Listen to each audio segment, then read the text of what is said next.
The chamber wasn't prepared for what happened the moment Senator John Kennedy lifted a thin stack of pages and announced he would read Congresswoman Maxine Waters' bill out loud.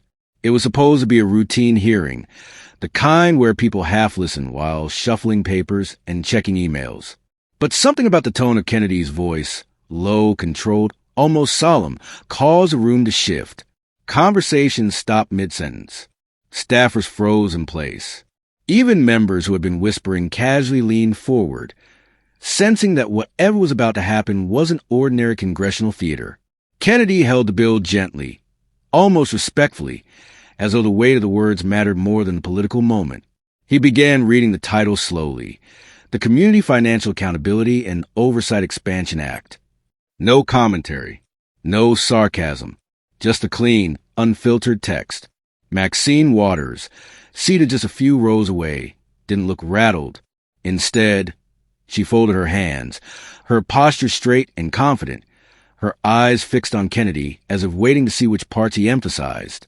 He continued to the opening sections, definitions, oversight expansions, regulatory clarifications, the kind of dry language most politicians summarize instead of reading. But reading it aloud changed everything. The room suddenly heard every line with clarity.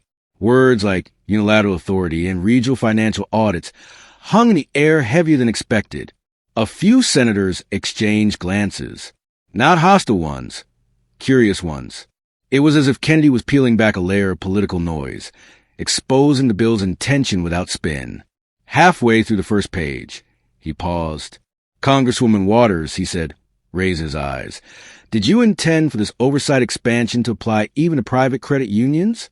Waters answered without hesitation. "Yes, communities rely on them. If they fail, families suffer. This bill prevents that." There was no defensiveness, no political fencing, just a confident, steady explanation. And that's what made the silence deepen. Her answer wasn't controversial. It was direct.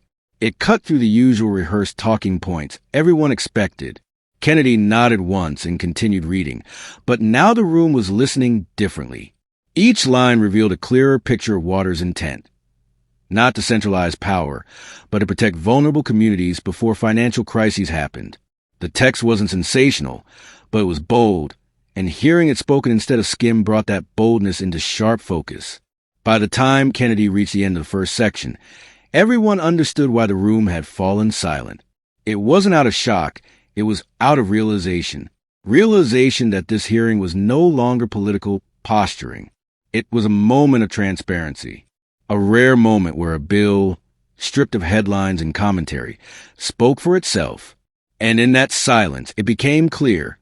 Something much bigger was unfolding than anyone in that chamber had anticipated. The silence that settled over the chamber was no longer just curiosity. It had turned into something sharper, something close to collective anticipation. By the time Senator Kennedy turned to the next page, every eye in the room was fixed on him. The words felt heavier now, as if the bill itself had shifted from technical policy to a live wire stretched across the center of the room.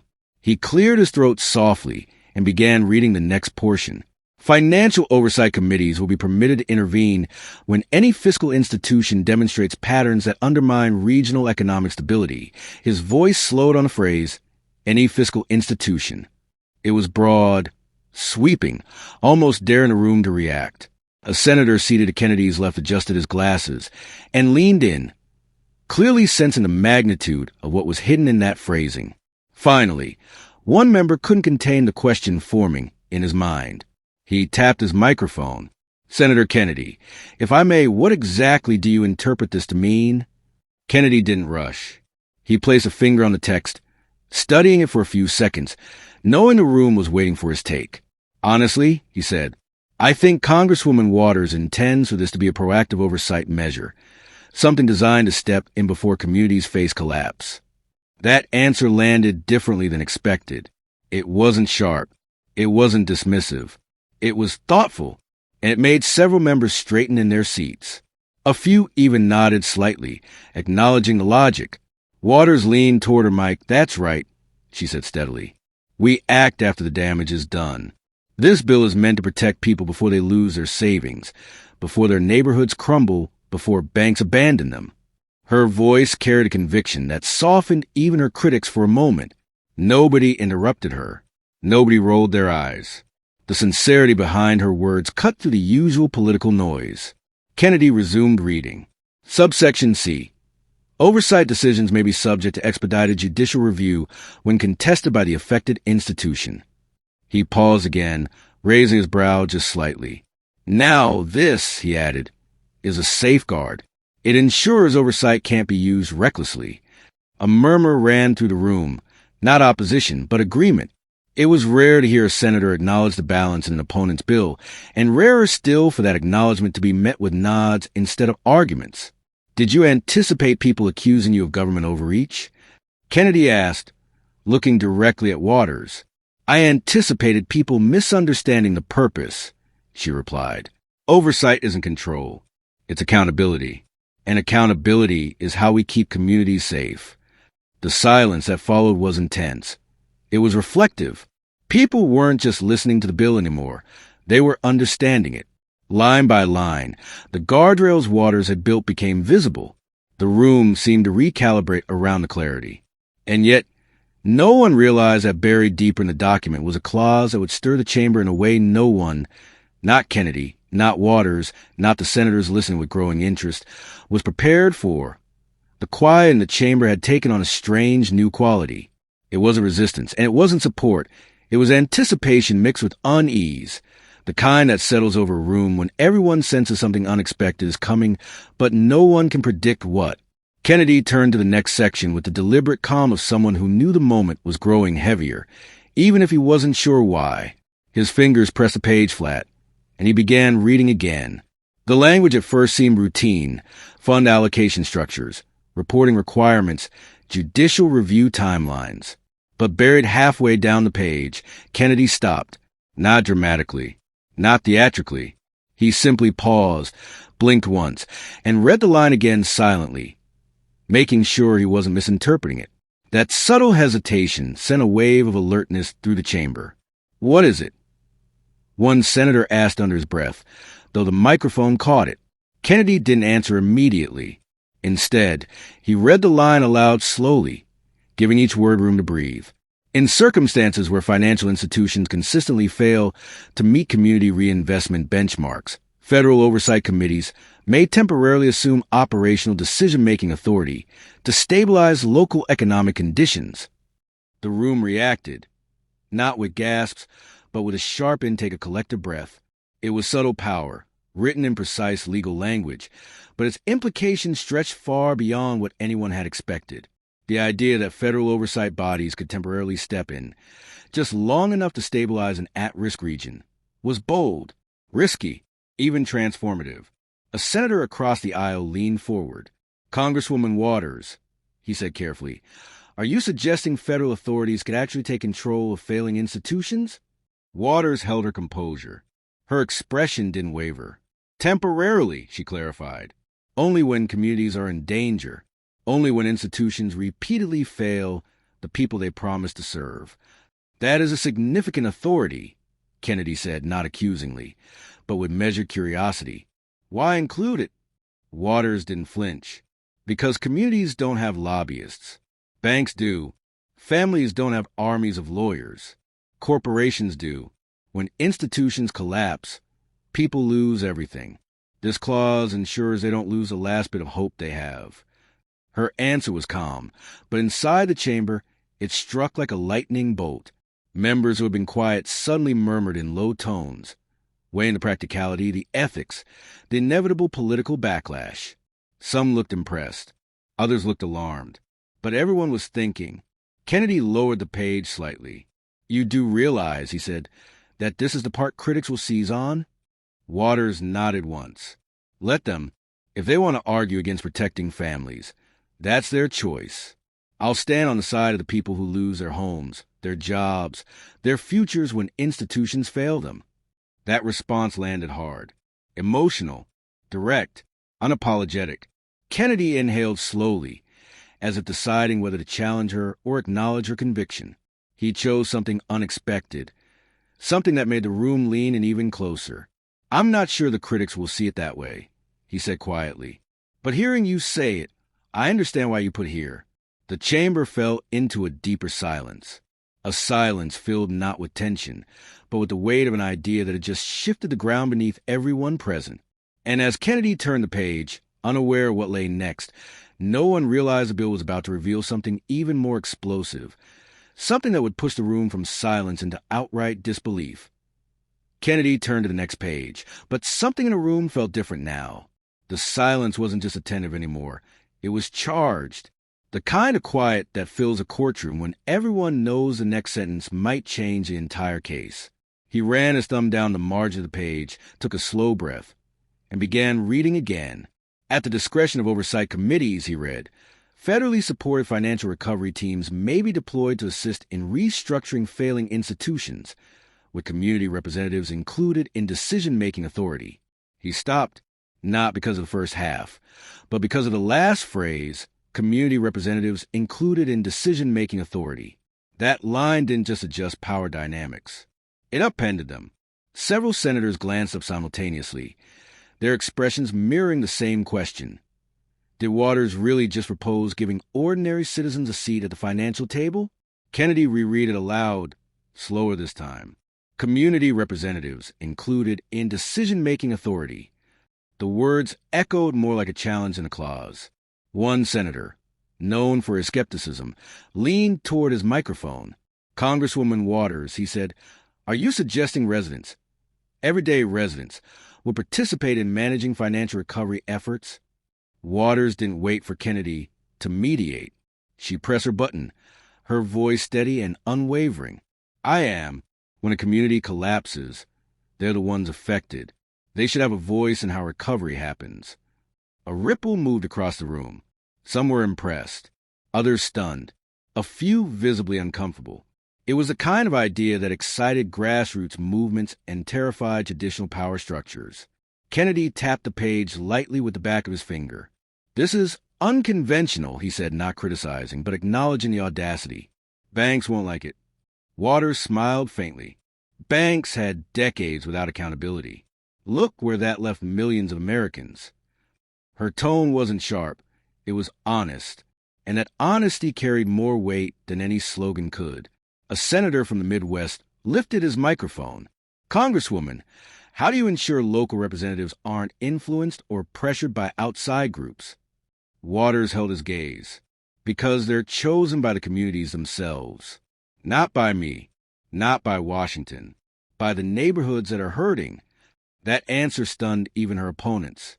It was simple, bold, and for a moment, undeniably sensible.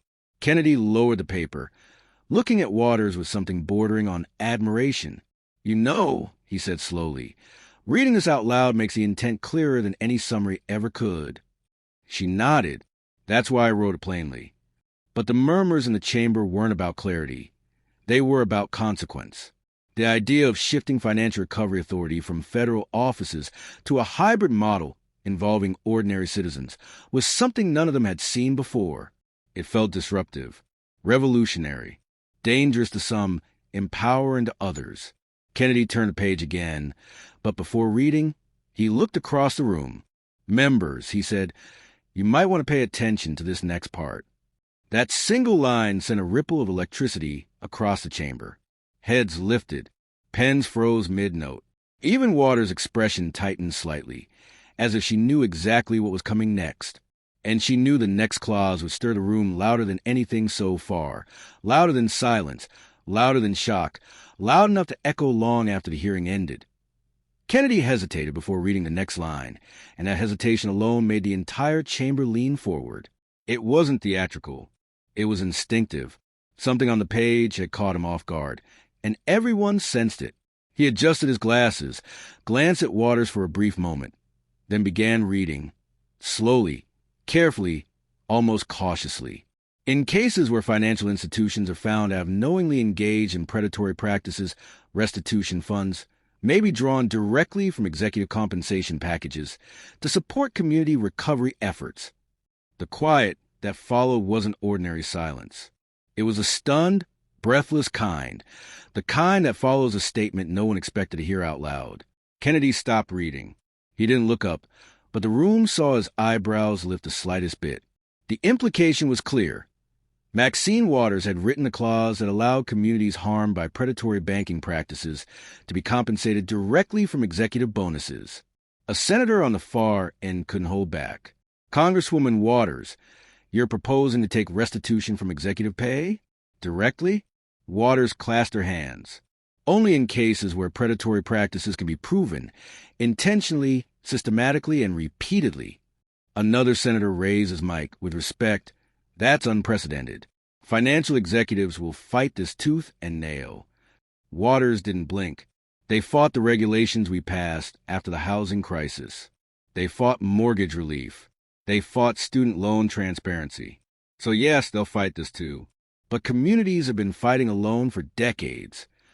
Her tone wasn't fiery. It was grounded, and that made her words cut deeper. Kennedy rested the bill on the desk for a moment. You do realize, he said slowly, this is the part the headlines will latch on to. Waters nodded, unfazed. Good. They should. If executives can profit from predatory behavior, they can help repair the damage they cause.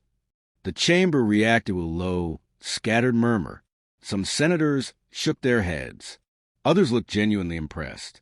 Staffers typed frantically, already imagining the implications. Even those who disagreed with the idea couldn't deny its audacity.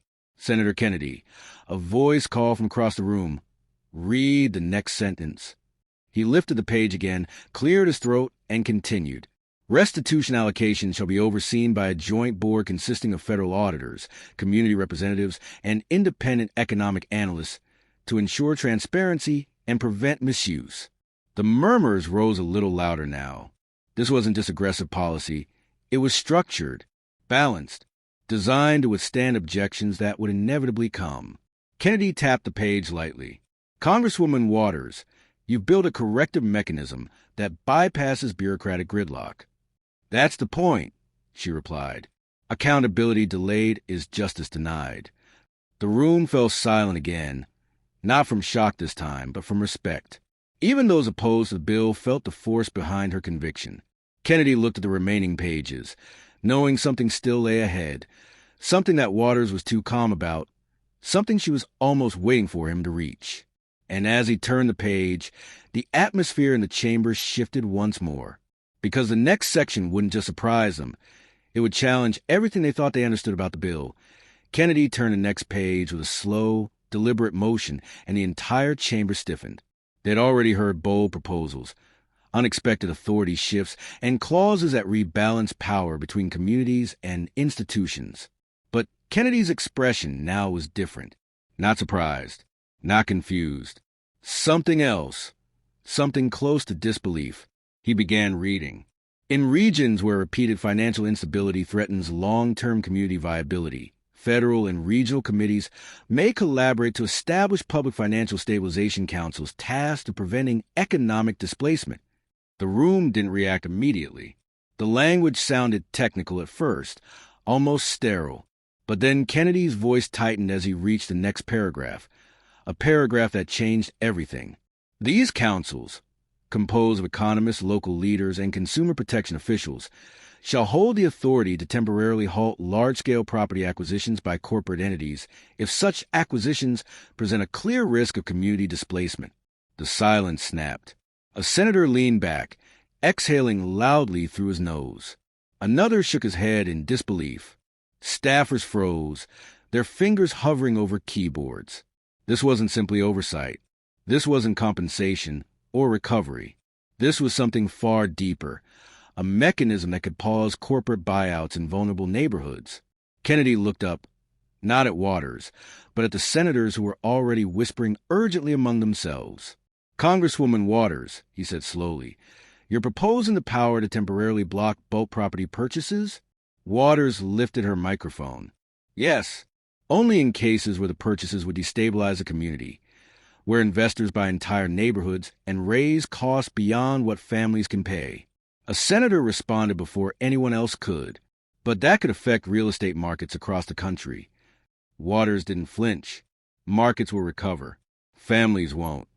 Her response cut deeper than any statistical argument could. It wasn't a calculation. It was a truth, Kennedy studied her for a long moment. This clause is going to ignite backlash. Massive backlash. I know. Her voice was calm. And I've heard every argument. It's too much control. It interferes with business. But where were those voices when entire neighborhoods were bought in a month and families were pushed out overnight? The chamber grew tense, as if the collective memory of housing crises, investor surges, and mass evictions had just resurfaced in the room. A senator spoke up, quieter than the rest. "Congresswoman, do you believe this will actually stop displacement?" "No," she said, "but it will slow it down long enough for communities to breathe." Kennedy looked back at the text. This is the most controversial part of the bill so far. Waters gave a small nod, because it deals with the real root of financial instability, not just institutions. But what happens to people when profit becomes more important than place? The murmurs returned, louder this time. This clause didn't just shift policy. It challenged the balance between corporate interests and community survival in a way few bills ever dared. Kennedy exhaled slowly and glanced toward the final page, the one he hadn't read yet, but sensed was the true reason Waters had remained so composed. So steady. There was something waiting there. Something the room wasn't prepared for. Something even more explosive than everything that had come before. Kennedy lifted the final page slowly, and for the first time since he began reading, Maxine Waters shifted in her seat. Not nervously, but with the steady composure of someone who knows the final move in the game is about to land. The entire room seemed to sense it too. Every whisper faded. Every pen paused midair. The stillness was absolute. Kennedy glanced at the text, and something in his expression changed. A flicker of surprise, maybe respect, maybe something deeper. He adjusted the microphone and began reading, his voice low and deliberate. Section 12. In instances where financial collapse or predatory practices have resulted in measurable, long-term harm to affected communities, the Federal Accountability Office shall conduct retrospective audits to determine institutional responsibility and identify parties eligible for direct restitution. The chamber responded with a soft wave of murmurs, but Kennedy wasn't finished. He read the next sentence, and that was the moment the silence returned, sharper than before. This process shall be made public. The reaction was immediate. Senators stiffened. Staffers' eyes widened. A few jaws actually dropped. Public audits. Public accountability. Public naming of responsible institutions. That alone was a political earthquake. But then Kennedy reached the final line. The line that froze the room so completely that even the air felt still. And the findings of these audits, including the names of responsible entities and individuals, shall be released in a publicly accessible national registry documenting financial harms committed against U.S. communities. Kennedy stopped reading. No one spoke. No one even breathed. It wasn't a clause. It wasn't a reform. It was a reckoning, a formal record of who caused what damage, visible to every citizen, every journalist, every regulator. A permanent ledger of accountability. One senator cleared his throat, failing to hide the tremble in his voice. "Congresswoman Waters, you're proposing a national registry of corporate financial misconduct?" Waters folded her hands. "Yes." Another senator leaned forward. "A public registry. With names?" "Yes." Kennedy finally lifted his eyes from the page. "You understand this will be explosive. This will expose decades of actions that were kept behind closed doors." Waters didn't look away. "That's why it's needed." Kennedy studied her, really studied her, as if trying to reconcile the boldness of the bill with the calmness of the woman who authored it. "Why put this at the end?" he asked quietly. Waters took a breath. "Because accountability should be the conclusion, not the headline." The room remained frozen. Even those who disagreed with the bill couldn't ignore the gravity of what this final section meant. It wasn't political theater. It wasn't a partisan swing. It was a structural shift in power from institutions that had shielded themselves for decades to the communities that had lived with the consequences. Kennedy slowly set the final page down. For several seconds, he didn't speak. Then, in a voice softer than when he started, he said, "Well, I suppose that explains why you wanted it read aloud." Waters gave a slight nod. People deserve to hear the truth, not summaries of it. The chamber stayed silent, weighted by the impact of what had just unfolded. A bill that began like any other had ended with a clause that could reshape the balance between power and accountability in America. And in that silence, deep, unmoving, absolute, it became clear why the room had fallen completely still. Because when Senator John Kennedy finished reading Maxine Waters' bill, nobody was thinking about politics anymore. They were thinking about history.